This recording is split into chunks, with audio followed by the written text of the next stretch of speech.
नमस्कार, good morning India देख रहे हैं आप। मोहताब हुसैन। वाराणसी के ज्ञानवापी मस्जिद श्रृंगार गौरी मामले में कथित शिवलिंग की कार्बन डेटिंग कराने को लेकर वाराणसी कोर्ट आज अपना फैसला सुनाएगी। 5 में से 4 पक्षकारों ने कथित शिवलिंग की भारतीय पुरातत्व सर्वेक्षण विभाग से वैज्ञानिक जांच कराने की मांग की थी। 29 सितंबर को कोर्ट ने इस मामले में फैसला सुरक्षित रख लिया था और मस्जिद पक्ष की यहां पर दलील है कि वहां शिवलिंग नहीं फव्वारा है। 5 में से 1 हिंदू पक्षकार ने कथित शिवलिंग की वैज्ञानिक परीक्षण का विरोध किया और दोपहर 2 बजे के बाद इस पर कोर्ट जो है वो अपना फैसला सुना सकता है। सौरभ शुक्ला हमारे साथ हैं, उनके पास चलते हैं। सौरभ, महत्वपूर्ण रहेगा ये फैसला, आज 2 बजे के आसपास आ सकता है। इसमें क्या क्या दलीलें जो हैं वो दोनों पक्षों की तरफ से दी गई थी?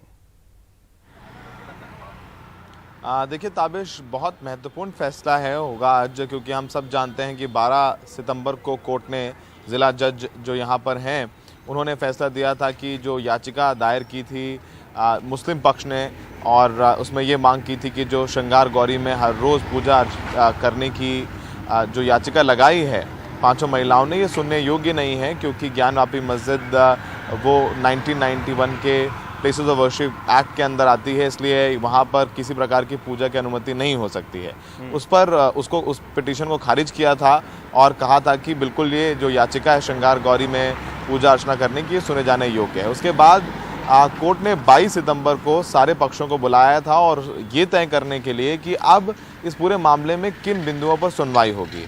22 सितंबर को ताबिश जो हिंदू पक्ष है उसकी तरफ से याचिका दायर की गई कि जो जिसे मुस्लिम पक्ष फव्वारा कह रहे हैं, हिंदू पक्ष शिवलिंग कह रही है, उसकी कार्बन डेटिंग कराई जाए, यानी एक वैज्ञानिक सर्वेक्षण कराया जाए एएसआई के जरिए, और जिससे ये पता लग सके कि ये कितना पुराना है, क्योंकि जो हिंदू मान्यता के अनुसार ये 1000 वर्ष से ज़्यादा पुराना हो सकता है, और वहाँ मुस्लिम पक्ष कह रहा है इसकी कोई भी कार्बन डेटिंग कराने की ज़रूरत नहीं है, वैज्ञानिक परीक्षण कराने की ज़रूरत नहीं है, क्योंकि ये शिवलिंग है ही नहीं।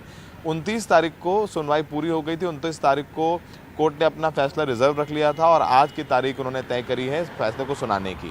तो अगर वैज्ञानिक सर्वेक्षण के आदेश होते हैं तो काफ़ी देखना अहम रहेगा ताबिश कि ये वैज्ञानिक सर्वेक्षण कैसे कराया जाएगा, क्योंकि जो कार्बन डेटिंग है, जो हमारी कुछ विशेषज्ञों से बात हुई ताबिश, वो सिर्फ उन चीज़ों की होती है जिसमें कभी कार्बन रहा हो, जैसे लकड़ी जो कभी जीवित रही हो, लकड़ी या कोयले की भी होती है, या कोई जीव अवशेष है, उनकी कार्बन डेटिंग होती है। और लेकिन कई दूसरे वैज्ञानिक चीज़ें हैं जिनसे ये सर्वेक्षण हो सकता है, जैसे एएसआई लेज़र के जरिए करता है, जियो मैपिंग करता है, तमाम दूसरे कुछ विधियां हैं, पैटर्न है, जिसके ज़रिए ये हो सकता है। लेकिन जो 5, देखिए इस पूरे मामले में 5 महिला थी जो याचिका करता है, उनमें से एक महिला है राखी सिंह, उनकी तरफ से जो जितेंद्र सिंह विशेन है वो इसके पक्ष में नहीं। उनका कहना है कि अगर इसका सर्वेक्षण कराया जाएगा और मूर्ति के साथ जो शिवलिंग है, कथित शिवलिंग है, उसके साथ थोड़े छेड़छाड़ होगी, कुछ सैंपल लिए जाएंगे, उससे वो जो शिवलिंग है वो खंडित हो जाएगा और वो बिल्कुल ठीक नहीं होगा, इसलिए उनकी राय जुदा है। बाकी लेकिन 4 महिलाएँ हैं, सीता, मंजू व्यास, बाकी सब एक साथ है। तो फिलहाल 2 बजे के बाद अब सबको इंतज़ार है कि कोर्ट अपना फैसला क्या सुनाता है। अगर कोर्ट फैसला सुनाता है वैज्ञानिक सर्वेक्षण करने का, तो किस तरीके के जो है एक्सपर्ट्स को बुलाया जाएगा, किसकी निगरानी में कराया जाएगा, एएसआई से कहा जाएगा, तो उसकी क्या समय सीमा तय की जाएगी। तो काफ़ी अहम है आज इस पूरे मामले को लेकर के सुनवाई। तो ये कार्बन डेटिंग को लेकर आज जो है वो फैसला यहाँ पर होगा कि आगे किस तरीके से इस चीज़ को देखा जाए। सौरभ, हमने देखा कि जब भी इस मामले को लेकर सुनवाई होती है तो शहर में इंतजाम सुरक्षा के लिहाज से भी काफी किए जाते हैं, आज भी कुछ ऐसा है? देखिए अभी तो सुबह है और बनारस शहर की अपनी एक कहते हैं कि अदा है, तो अभी बनारस शहर तो अभी जागा है, लेकिन अभी यहाँ पर ऐसी सुरक्षा व्यवस्था को लेकर के कोई ऐसी बहुत चाक चौबंद तैयारियां नहीं की गई हैं, क्योंकि पहले से ही पुलिस ने जो अमन पीस कमेटीज़ है उनसे बैठक कर रखी है, जो चाहे वो हिंदू धर्म के बड़े यहाँ पर धर्माचार्य हों या मौलाना हों, उनसे पहले से ही संपर्क में है। और पिछली बार भी देखा है जब 2 बड़ी हियरिंग्स हो गई यहाँ पर, कहीं एक पत्थर से लेकर के किसी ने कुछ बुरा भी नहीं बोला, तो ऐसे में पुलिस भी कोशिश करती है कि ज़्यादा बंदोबस्त करके लोगों को दबाव में न डाला जाए। तो अभी फ़िलहाल यहाँ पर शांति है, बाकी पुलिस मॉनिटरिंग कर रही है। कोर्ट के पास सुरक्षा व्यवस्था चाक चौबंद है। 2 बजे के बाद जजमेंट आना है, तो उस लिहाज से भी सुबह थोड़ा जल्दी है। तो लेकिन अपने पुलिस ने तैयारियां कर रखी हैं, पुलिस फोर्स तैनात की गई है और स्टैंड बाई पर भी फोर्स रखी गई है अगर कोई ऐसी अप्रिय घटना होती है तो। ताबिश, शुक्रिया सौरभ आपका इस सब जानकारी के लिए। तो 29 सितंबर को कोर्ट ने इस मामले में अपना फैसला जो है वो सुरक्षित रखा था और आज अब 2 बजे के आसपास इस पर फैसला यहाँ पर आ सकता है। इस पर नजर हमारी बनी हुई है, अपडेट आप तक पहुंचाएंगे।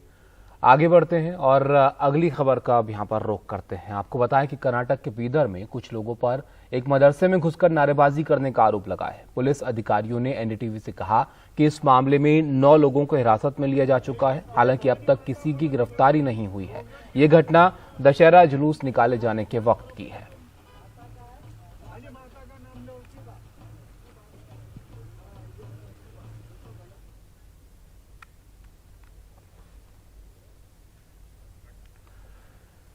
गृहमंत्री अमित शाह महत्वपूर्ण सरकारी और पार्टी से जुड़े हुए कार्यक्रमों में हिस्सा लेंगे और 7 से 9 अक्टूबर तक उत्तर पूर्व के दौरे पर वो रहेंगे।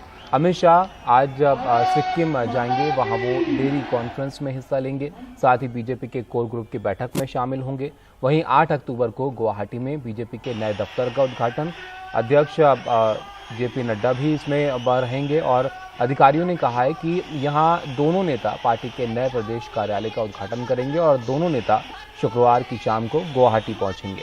नड्डा कुछ बैठकों में भाग लेने के बाद शनिवार की शाम को वहां से रवाना होंगे, जबकि अमित शाह कई आधिकारिक कार्यक्रमों के बाद रविवार की शाम को राज्य से रवाना होंगे।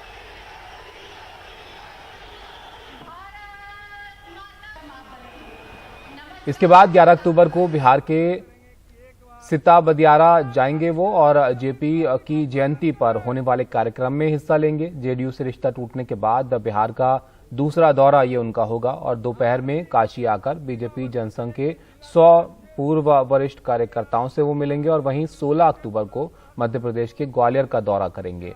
18 अक्टूबर को चुनावी राज्य हिमाचल का दौरा अमित शाह करेंगे और 2 दिन के लिए इसी महीने गुजरात भी वो जाएंगे और 29 अक्टूबर को पंजाब की यात्रा पर अमित शाह रहेंगे और महीने के अंत में केरल की यात्रा भी उन्हें करनी है। तो कई सारी यात्राएं हैं इस अक्टूबर के महीने में, जिसमें चुनावी राज्य से लेकर उत्तर पूर्व बिहार तमाम जगहों के दौरे गृह मंत्री अमित शाह को करने हैं। राहुल गांधी की भारत जोड़ो यात्रा अपने 30वें दिन कर्नाटक के मांड्या जिले के नागमांगला से शुरू हो चुकी है और कल मांड्या में भारत जोड़ो यात्रा में सोनिया गांधी भी कुछ देर के लिए शामिल हुई और अब वो दिल्ली लौट चुकी हैं। सोनिया के यात्रा में शामिल होने की वजह से कांग्रेस कार्यकर्ताओं में यहां पर जबरदस्त उत्साह देखने को मिला था। आज अपनी यात्रा के बाद राहुल दोपहर 1 बजे मीडिया से बात करेंगे।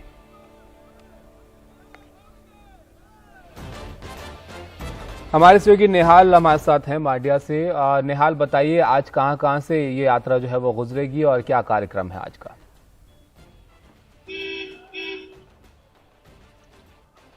देखिए, इस वक्त मैं भुवनहल्ली में हूं, जो कि मंड्या जिले में आता है और यात्रा ठीक सामने से आगे की तरफ आ रही है और इससे 8 से 10 किलोमीटर और जब हमारे दाहिने तरफ कैमरा पर्सन गोविंद मूर्ति कैमरा पैन करेंगे तो 10 किलोमीटर और आगे जाने के बाद ये तुमकुर जिले में प्रवेश कर जाएगी और फिर तुमकुर से ये हुबली की तरफ आगे बढ़ेगी। यहाँ पर देखिए बड़े बड़े पोस्टर्स, होर्डिंग्स यहाँ पे लगाए गए हैं पूरे रास्ते में उसी तरह से। और वो देखिए वो सामने वो कुछ तस्वीरें हैं राहुल गांधी की, जो इस यात्रा के दौरान ली गई तस्वीरें हैं, उनके पोस्टर्स बना करके यहाँ पर लगा दिए गए हैं।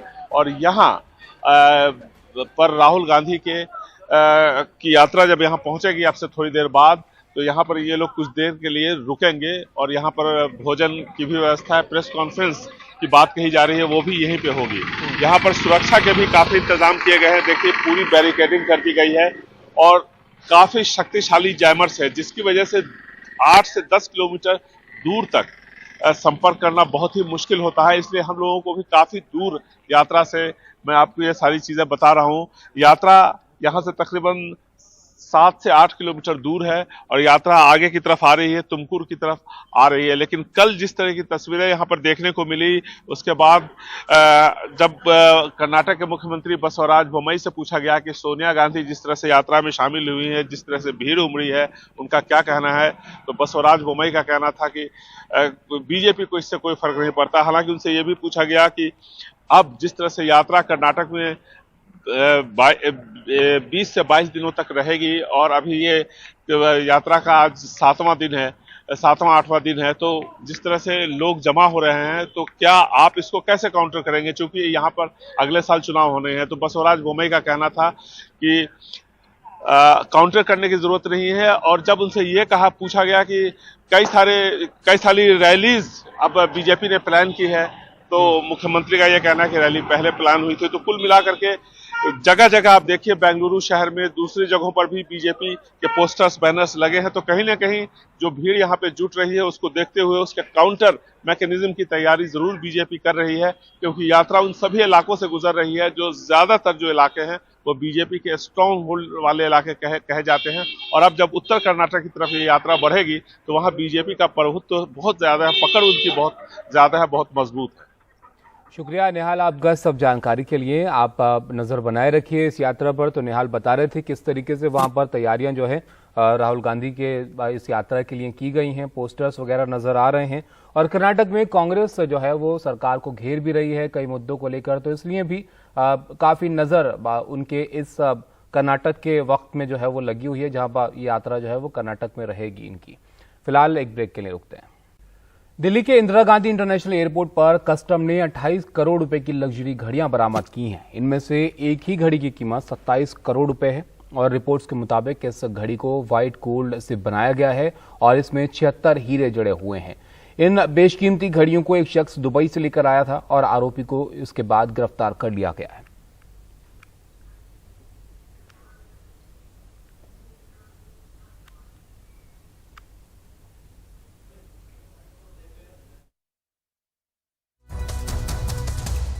शुरुआत कर रहे हैं हम गृह मंत्री के अमित शाह के दौरे की। एक महत्वपूर्ण दौरा करने जा रहे हैं जिसमें सरकारी और पार्टी से जुड़े तमाम कार्यक्रमों में वो हिस्सा लेंगे। आज से वो दौरा शुरू होगा, 7 से 9 अक्टूबर वो उत्तर पूर्व के दौरे पर रहने वाले हैं। और इस दौरान आपको बता दें वो सिक्किम भी जाएंगे और आज वो जब सिक्किम जाएंगे तो डेरी कॉन्फ्रेंस में शामिल होंगे, उसका हिस्सा होंगे।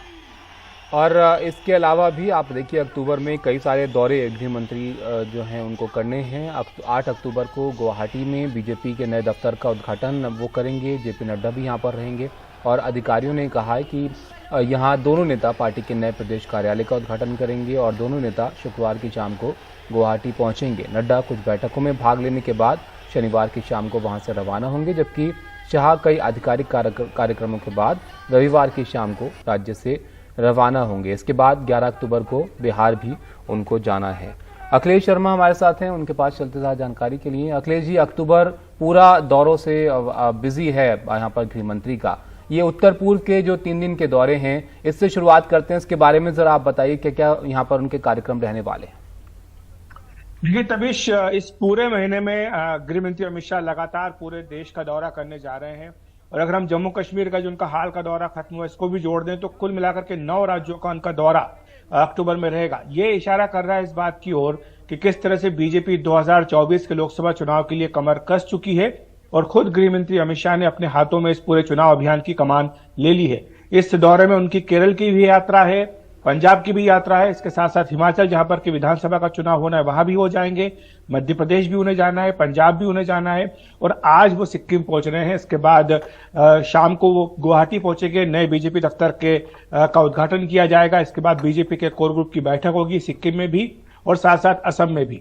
इसके साथ ही अन्य जो उनके सरकारी कार्यक्रम है वो भी लगे हुए हैं और साथ ही बीजेपी ने कोशिश ये की है कि जहां जहां भी अमित शाह जाएं वहां पर सरकारी कार्यक्रमों के साथ साथ पार्टी के जो नेता हैं, कार्यकर्ता हैं, उनके साथ भी उनका लगातार संपर्क हो।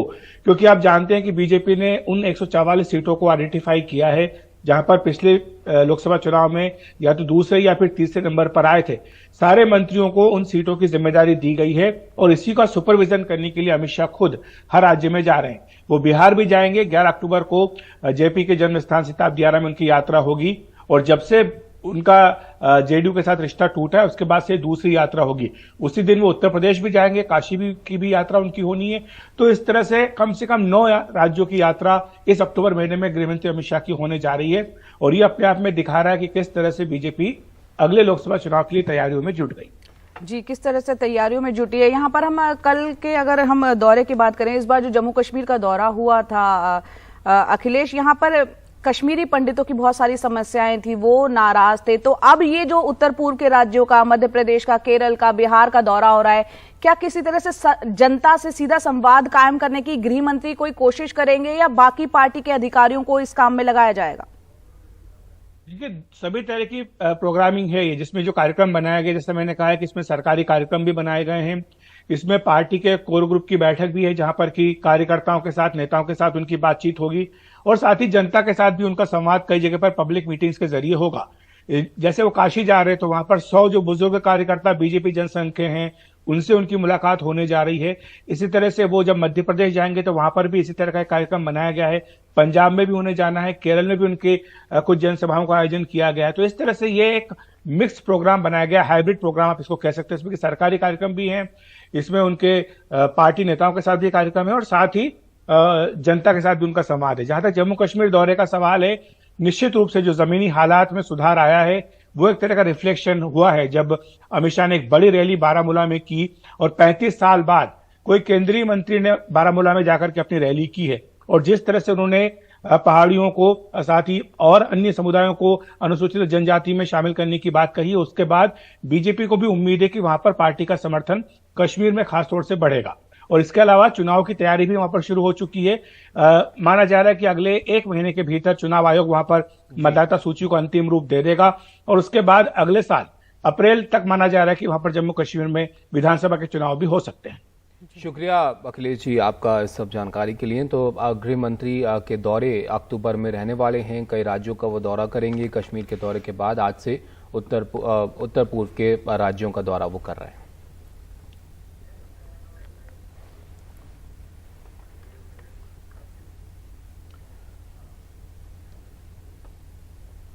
लेकिन आप यहाँ पर देखिए, केंद्रीय गृह मंत्री जम्मू जो है वहां गए, कई ऐलान उन्होंने किए, वापस दिल्ली भी वो आ गए, लेकिन जम्मू में कश्मीरी पंडितों से वो नहीं मिले, जिसके चलते कश्मीरी पंडित वहां पर इससे खासे नाराज हैं। बिल्कुल, जिस बात का जिक्र हम अखिलेश शर्मा से भी कर रहे थे कि गृह मंत्री तो गए लेकिन जो कश्मीरी पंडित हैं अपनी सुरक्षा को लेकर लगातार वो चिंतित हैं। उन्हें लगने लगा है कि उनकी परवाह करने वाला कोई नहीं है, सरकार उन्हें सिर्फ वोट बैंक के तौर पर ही इस्तेमाल करती आई है। ऐसे में गृह मंत्री का दौरा और उनसे उनकी मुलाकात ना हो पाने का दर्द उनके अंदर है। देखते हैं नीता शर्मा की रिपोर्ट। भारत माता की जय, भारत माता की जय। ये कश्मीरी पंडित पिछले 150 दिनों से गुहार लगा रहे हैं कि जम्मू कश्मीर प्रशासन उनकी आवाज सुने। इनका कहना है कि प्रशासन बहरा हो गया है। इस हफ्ते जब केंद्रीय गृह मंत्री अमित शाह जम्मू पहुंचे थे, उन्हें उम्मीद थी कि गृह मंत्री उनसे भी मिलेंगे। इनमें से आस लगाकर राजौरी भी कई पहुंचे, लेकिन वहां भी मुलाकात नहीं हो पाई। मैं जो सोच के गया था बहुत कॉन्फिडेंस के साथ कि मैं रिलोकेशन का मेमोरेंडम उनको दूंगा और फिर हमारी रिलोकेशन होगी, वो टोटली इम्पॉसिबल हो गया, क्योंकि मेरे को अपॉर्चुनिटी नहीं मिली मेमोरेंडम उनको दे सकूं कि सर ये हमारा मेमोरेंडम है, हमें रिलोकेट कीजिए। मेरे को अपॉर्चुनिटी नहीं मिली क्योंकि सिर्फ मेमोरेंडम देना ही नहीं था, उनके हाथ तक ही नहीं पहुंचाना था, उनको समझाना भी था, उनको बताना भी था कि इस मेमोरेंडम में लिखा क्या है, हम लोग चाहते क्या हैं, उनको कन्विंस भी करना था कि इसमें हम क्यों चाहते हैं रिलोकेशन। आखिर हमारी लाइफ को जो इतना रिस्क है, हमारी जो टारगेट किलिंग हो रही है, उसको रोकना है। वो 2 मिनट 3 मिनट के अंदर अंदर या खड़े खड़े मैं नहीं बता सकता था। मंगलवार को कश्मीरी पंडित संघर्ष समिति ने एक ट्वीट में समुदाय के प्रति उदासीनता पर नाराजगी जताई। दरअसल पीएम पैकेज कर्मचारी के रूप में बडगाम के राजस्व विभाग में काम करने वाले राहुल भट्ट की हत्या के बाद कश्मीरी पंडित सुरक्षित नियुक्ति की मांग करते रहे हैं, आंदोलन भी कर रहे हैं। उसके बाद मास माइग्रेशन जैसे हुआ और कई कश्मीरी नौजवान श्रीनगर से जम्मू आ गए। कर्मचारी ऑल माइग्रेंट विस्थापित कर्मचारी संघ के बैनर तले ये लोग बीते 150 दिनों से धरने पर बैठे हैं। प्रशासन ने उनकी अब सैलरी भी काट ली है। हमारे ये नवरात्रे भी चल रहे थे, अभी दशहरा भी कल था, अभी आने वाली दिवाली भी है, तो हमारे कई भाइयों की एम्प्लॉयज की सैलरी पिछले 4-4, 5-5 महीनों से बंद रखी है। कुछ डीडीओज ने, सभी ने नहीं, ऑलमोस्ट 80% एम्प्लॉयज की सैलरी आई है, लेकिन कुछ डीडीओज ने पता नहीं वो किस किनके इशारे पे ये कर रहे हैं। तो हम चाहते हैं, उनसे भी गुजारिश करते हैं और सरकार से भी गुजारिश करते हैं कि उन डीडीओज को हिदायत दी जाए, इनकी सैलरियाँ निकाली जाए। इस समुदाय का कहना है कि सरकार उन्हें सिर्फ वोट बैंक की तरह इस्तेमाल करती रही है, उनकी जान की किसी को परवाह नहीं है। खुद केंद्रीय गृह मंत्रालय के आंकड़ों के मुताबिक 2017 से अप्रैल 2022 तक 34 अल्पसंख्यक समुदाय से जुड़े लोग घाटी में मारे जा चुके हैं और अनुच्छेद 376 के हटाए जाने के बाद 14 कश्मीरी पंडित या हिंदू समुदाय से जुड़े लोग मारे गए हैं। जम्मू कश्मीर में इलेक्टोरल रोल्स जो हैं वो बहुत जल्द फाइनलाइज कर दिए जाएंगे। हो सकता है कि अगले साल चुनाव भी वहां पर हों। ऐसे में अगर भारतीय जनता पार्टी को अपनी खुद की वहां पर सरकार बनानी है तो उसे घाटी में भी अपनी पकड़ और ज्यादा पक्की करनी होगी। इसके चलते कश्मीरी पंडितों का जो गुस्सा है, जो उनकी जायज मांगे हैं, उस पर भी उन्हें जल्द से जल्द ध्यान देने की जरूरत है। नई दिल्ली से नीता शर्मा, एनडीटीवी इंडिया के लिए। इस वक्त की बड़ी खबर आपको बता दें, दिल्ली की आबकारी नीति के केस में ईडी की छापेमारी जो है वो चल रही है। दिल्ली, पंजाब समेत 35 जगहों पर ईडी छापेमारी कर रही है। ईडी ने इस मामले में केस दर्ज किया है और अब 35 जगहों पर ये छापेमारी की जा रही है। तो एक बड़ी कार्रवाई ईडी की तरफ से यहाँ की जा रही है। 35 लोकेशंस पे इस वक्त ये छापे डाले जा रहे हैं। शराब कारोबारी समीर महेंद्रू पहले से ही गिरफ्तार हैं। पूरा मनी लॉन्ड्रिंग का ये केस है। दिल्ली की शराब नीति के मामले में इस वक्त ईडी ये तमाम कार्रवाई कर रही है।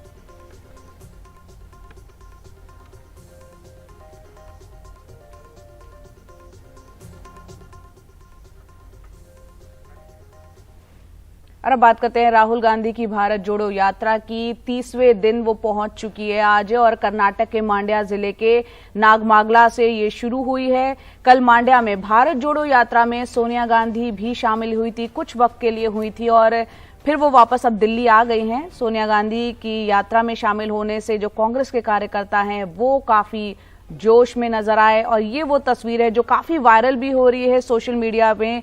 जब सोनिया गांधी चल रही थी लगातार, उस दौरान उनके जूते के जो लेसेस हैं वो खुल गए थे। राहुल गांधी झुक के उनको बांधते हैं और कुछ दूर जब चलती हैं सोनिया गांधी, कुछ देर बाद राहुल गांधी उन्हें कहते हैं कि रुक जाएं और अब वापस आप चलें, क्योंकि हम जानते हैं ताबिश किस तरह से सोनिया गांधी की तबीयत पिछले दिनों खराब रही है। बिल्कुल, और सोनिया गांधी इसमें शामिल होकर वापस लौट आई, लेकिन राहुल गांधी की जो यात्रा है वो अभी जारी है। आज कर्नाटक में जो है यहाँ पर उन्होंने फिर से शुरुआत की सुबह इस यात्रा की और अब 1 बजे ये कहा जा रहा है कि वो मीडिया से भी बात करेंगे और यहाँ पर स्थानीय लोगों से भी वो मिल रहे हैं इस यात्रा के दौरान, जहाँ से भी यात्रा गुजर रही है। और कर्नाटक में जैसे कि आप जानते हैं सरकार पर 40% का आरोप लगाते हुए बीजेपी जो है वो लगातार प्रदर्शन करती रही है और अब यहाँ पर क्योंकि राहुल गांधी की यात्रा भी मौजूद है तो इसलिए यहाँ पर राजनीतिक सरगर्मियां भी तेज हैं। कई दिन आने वाले कुछ दिन तक अब कर्नाटक में ही ये यात्रा जो है वो चलनी है। तो ऐसे में सबकी नजरें इस पर हैं कि यहाँ पर राहुल गांधी लोगों से मिलते हैं तो क्या हलचल वहां पर होती है और किस तरीके से मुद्दों को वो उठाते हैं।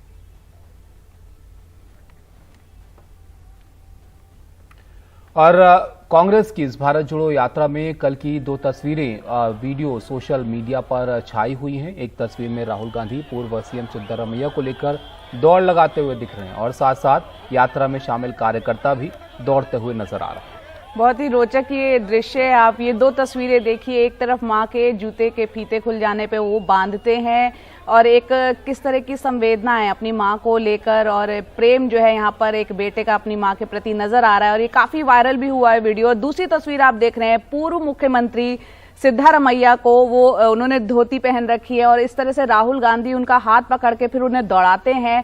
तमाम कार्यकर्ता भी जोश में आ जाते हैं, नारेबाजी होती है और सभी दौड़ने लग जाते हैं। तो पूरी ये पदयात्रा में हमने दौड़ भी देखी और ऐसी कई तस्वीरें हैं जो सोशल मीडिया पर वायरल है, जिस तरह से राहुल गांधी बच्चों के साथ मिल रहे हैं, इंटरैक्ट कर रहे हैं, महिलाओं से मिल रहे हैं और लोगों की आपबीती भी यहाँ सुनी जा रही है, परेशानियां सुनी जा रही है। और ये कर्नाटक की तस्वीरें है। कर्नाटक इसलिए महत्वपूर्ण है क्योंकि यहाँ पर बीजेपी शासित राज्य है, बीजेपी की सरकार है। सोनिया गांधी इसमें अगर शामिल होती है तो कहीं ना कहीं सीधा बीजेपी को टक्कर देने का एक संदेश दिया गया है और साथ ही कांग्रेस किस तरह से एकजुट है ये संदेश देने की कोशिश हुई है। 21 दिन तक कर्नाटक में यात्रा रहनी है। 30 सितंबर को यहाँ पर ये कर्नाटक पहुंची थी। वाराणसी के ज्ञानवापी मस्जिद श्रृंगार गौरी मामले में कथित शिवलिंग की कार्बन डेटिंग कराने को लेकर वाराणसी कोर्ट आज अपना फैसला सुनाएगी। 5 में से 4 पक्षकारों ने कथित शिवलिंग की भारतीय पुरातत्व सर्वेक्षण विभाग से वैज्ञानिक जांच कराने की मांग की थी। 29 सितंबर को कोर्ट ने इस मामले में फैसला सुरक्षित रख लिया था। मस्जिद पक्ष की दलील है कि वहां शिवलिंग नहीं फव्वारा है। कार्बन डेटिंग यानी कथित रूप से शिवलिंग की आयु की जांच कराने को लेकर हिंदू पक्ष भी उसमें भी अलग अलग मत है। 5 में से 1 हिंदू पक्षकार ने कथित शिवलिंग की वैज्ञानिक परीक्षण का विरोध किया है, जिसके मुताबिक कार्बन डेटिंग से कथित रूप से जो शिवलिंग है वो खंडित हो जाएगा, जबकि बाकी 4 कार्बन डेटिंग के पक्ष में है। बहरहाल दोपहर 2 बजे के बाद कोर्ट इस मामले पर फैसला सुना सकता है।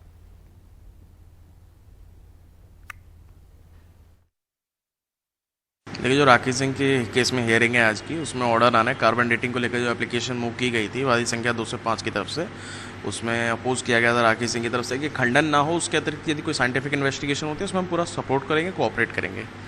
तो इसको लेकर के आज एक ऑर्डर आ जाएगा, डिस्पोज हो जाएगी वो एप्लीकेशन। इससे अतिरिक्त 110 के डिस्पोजल के लिए भी आज की डेट निश्चित की गई है। तो जो 17 एप्लीकेंट्स हैं जिन्होंने 110 अपनी मूव की है, वो अपनी अपनी दलीलों को लेकर के भी आज कोर्ट के सामने आएंगे। तो राखी सिंह की केस में हम समझते हैं आज ये डिस्पोजल के साथ में 110 की प्रोसीडिंग आज इनिशिएट हो जाएगी। और अब वक्त हो चला आपको टॉप 5 खबरें बताने का। आपको करना यह है कि एनडीटीवी इंडिया के यूट्यूब चैनल पर जाना है, पोल का हिस्सा बनना है और बताना है किन खबरों को चैनल पर आप पूरा दिन विस्तार से देखना चाहते हैं। पहली खबर, ज्ञानवापी केस में कथित शिवलिंग की कार्बन डेटिंग पर आज दोपहर 2 बजे के बाद आ सकता है फैसला। दूसरी खबर, भारत में नहीं बिके गांबिया वाले कफ सिरप। तीसरी खबर, शिवसेना के सिंबल पर तेज हुई है जंग। चौथी खबर, जम्मू कश्मीर के दौरे पर रहे अमित शाह का जो दौरा रहा उससे चुनाव की उम्मीदें जगी, वहीं कश्मीरी पंडित अनदेखी से नाराज। पांचवी और आखिरी खबर, अमेरिकी राष्ट्रपति जो बाइडेन ने कहा है परमाणु युद्ध के कगार पर है दुनिया।